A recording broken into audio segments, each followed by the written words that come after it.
Hi friends, this is Caitlin, and today I'm so excited to share with you how I used a fall background stamp and turned it into a Christmassy card.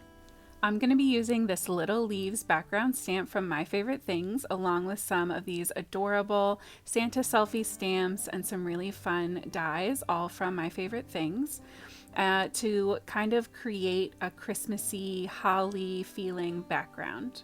So I'm starting off by putting some adhesive on the back of my cardstock, and this is some Nina Solar White, I think 80 pound. And I put my finger on the back of it because it is the Tombow Mono permanent adhesive. And so I wanted to get rid of a little bit of the tack so that it's not permanently adhered to the back of my Misty. I took my insert out.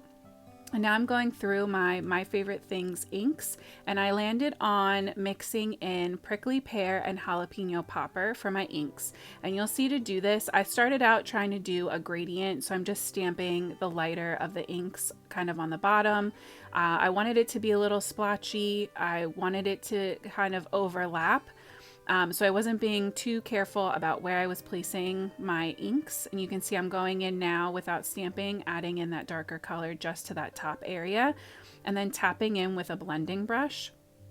So this didn't work out exactly the way that I planned, where it was a full gradient, but I did end up loving the result. So what I actually did was kind of just started stamping both of the inks all around, just so that there was definitely two different tones through my leaves, and I think it looks absolutely adorable. It gave it that one extra step up that I was looking for versus just one color. And by kind of tapping in with that brush, it made sure there weren't any like harsh lines or weird angles from using the ink cubes instead of larger ink pads. But I definitely recommend playing around with this and mixing your inks for a background stamp. I think it turned out really cute.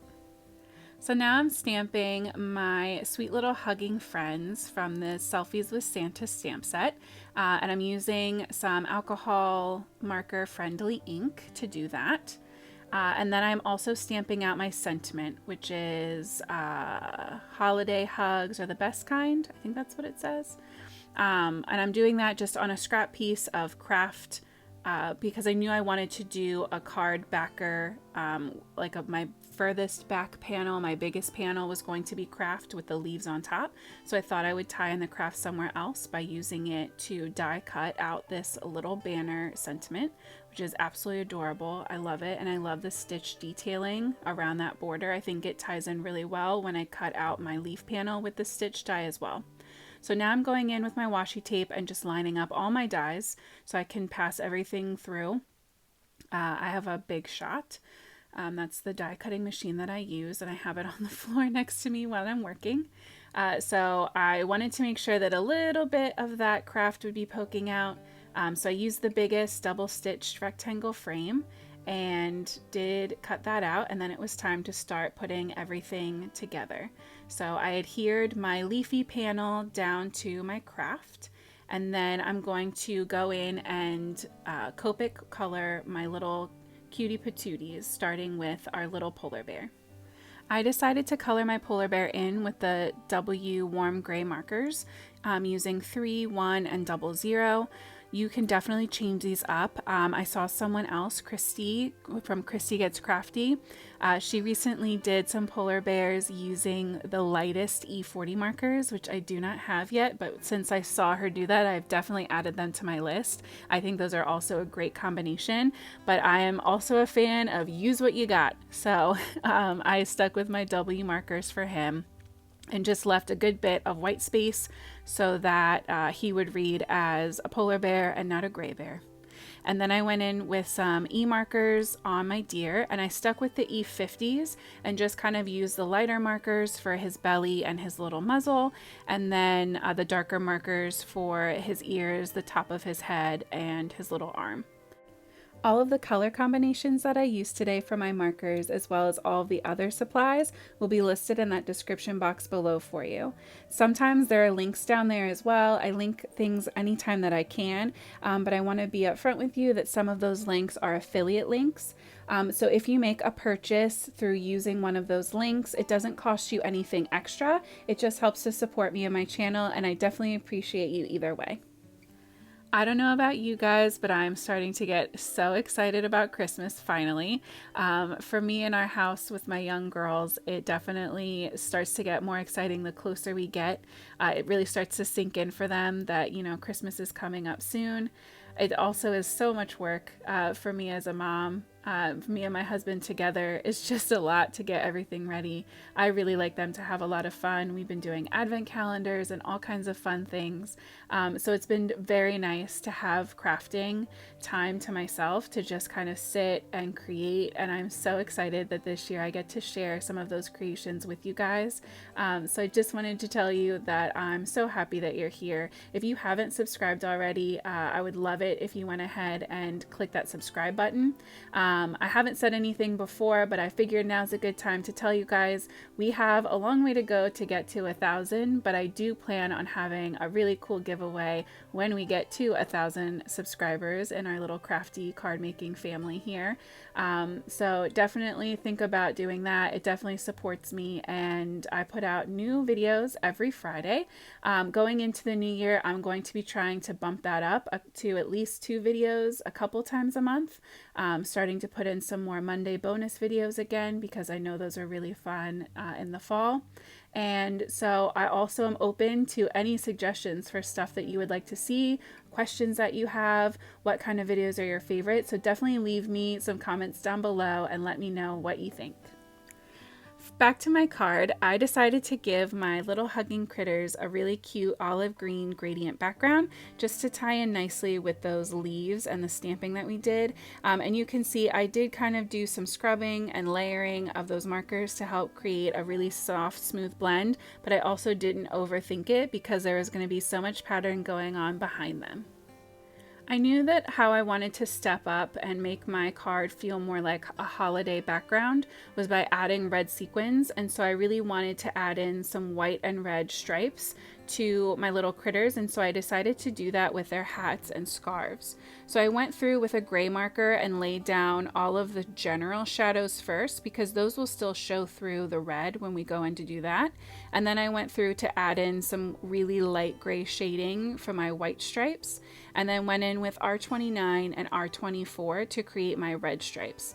The stripes are so small that I just decided to stick with a 2-color blend. I thought for the amount of space that was there that was more than enough, especially with those other gray shadings kind of going through across everything, showing the folds in the fabric. But you could definitely switch this up. That's the thing I love about these kinds of stamps. This could very easily be just a winter card, and you could do any kind of color combination you want. Honestly, this could probably even be a fall card, and you could give them some pumpkin spice colored apparel. I don't know. I just think they're adorable no matter what you use them for. I also really love this stamp set because these little scenes are pretty small, and so they're really quick to color in the scheme of the kind of coloring we normally do. It's not like a full scene, but you can really still create a really big impact on your card. I really wanted to tuck my sequins under my sentiment and under my stamped image when we did the background. So I decided to pop both of those pieces up with foam tape so that way I would have some dimension and some room to kind of place things where I wanted them to be. There have also been plenty of times where I haven't had the forethought to do that. And so the other trick you can do is you can always cut off a little side or corner of a sequin. So that way you have a flat edge on one part that you can tuck up against your glued down item or frame or sentiment. And that way you get the illusion of it being tucked underneath without actually having to have that extra dimension. So that's something you can always keep in your back pocket too if you need. I also pulled out my T ruler just to help me make sure that everything was nice and flat as I was adhering these down. And then it was time to add on these absolutely amazing sequins. This sequin mix is the Berry Bright mix from Pawsome Stamps, and I am so in love with the shade of these red sequins. They have the most beautiful iridescent sheen to them, and to me, when they're grouped in those little groups of 3, they just look like little holly berries, and I thought that they really helped transform this background from fall to Christmas. I did a couple of those trios as well as a few randomly scattered medium and large sequins. And I just think that it's really fun to kind of push yourself to think out of the box and try something different and kind of shop our stash to see what we have that we can transform from our own collection. I've been so tempted this month with all the amazing sales and deals and new releases that have been coming out from everyone. But it's right before Christmas, and so I'm trying to keep control. So I thought that I would go through my own stash and find something cool that I haven't gotten to use a lot to see if I could transform it and make it to be something new without actually having to purchase something new. So this is my take on that kind of project, and I hope that you feel inspired to shop through your stash and see if there's anything that you can find that you either haven't used in a while or that screams out that it wants to be used in a new way, and I definitely encourage you to try that out. I am so grateful that you came to hang out with me today, and like I said, I hope you feel super inspired to look through your stash and keep going on your Christmas crafts. I hope that you have an amazing week, and as always, happy crafting.